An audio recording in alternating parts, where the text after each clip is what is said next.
Ayan, hi guys. Ayan, tayo'y magre-reply or magbabasa ng comment ni Ma'am Luz Mendoza. Ayan. Hi Ma'am Luz. Good morning, good morning. At ang sabi ni Ma'am Luz ay, wow, ang galing niyo talaga, coach. Pwede naman yan gamitin talaga ng mga farmers para tumaas ani nila. I suggest you believe first, then use it. Para makita mo na tumaas ang ani. Bisa mo siyang damit. Yes, ilang beses na natin napatunayan yan na talagang matindi ang effect ng organic. Yan.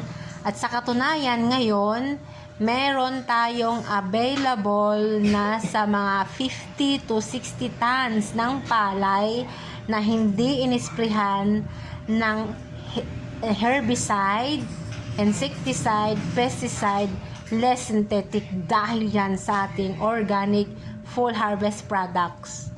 Available po yan, kasalukuyan po ngayon na hina-harvest ang Mindoro. Shoutout po tayo dyan kay Mr.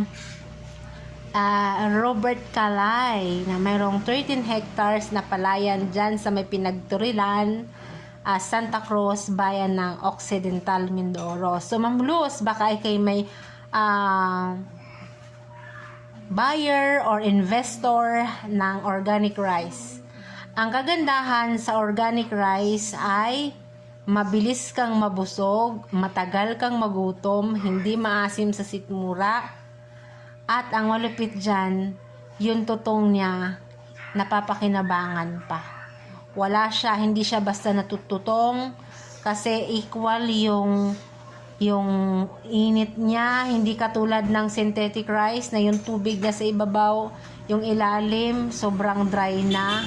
Pero sa organic, subukan ninyo, nakaka-pretty. O, diba?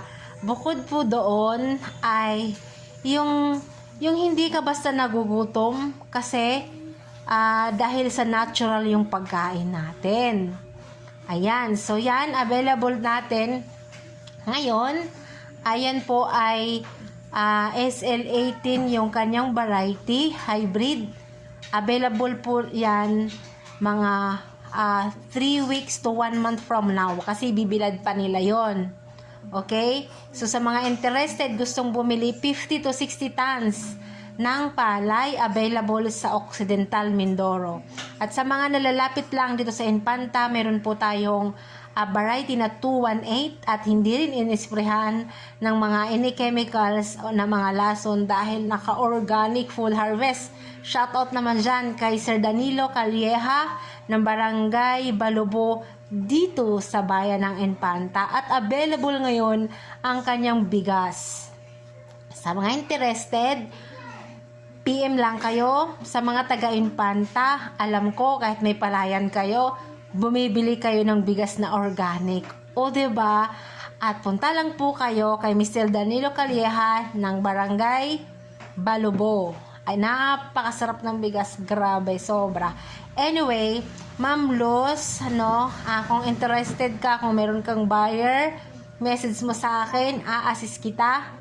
At sa mga farmer dyan, sa mga client ni Ma'am Luz Mendoza, proven and tested yan, ang ating organic full harvest ay talagang may laban pagdating sa palayan, sa kahit na anong mga halaman, mapalay, magulay, ma-fruit bearing trees, may livestock man yan, panalo tayo dito sa organic full harvest, sa product ng Victory Global.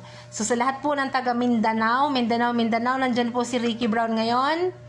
At kanina may ka-meeting po siya sa Carmen, Davao del Norte. So, isang malaking farmer, isang malawak na palayan, obserbahan nila, and then, once na napatunayan, buong ang kanila gagamit ng ating organic products. Okay, so that's it for now guys. Follow for more.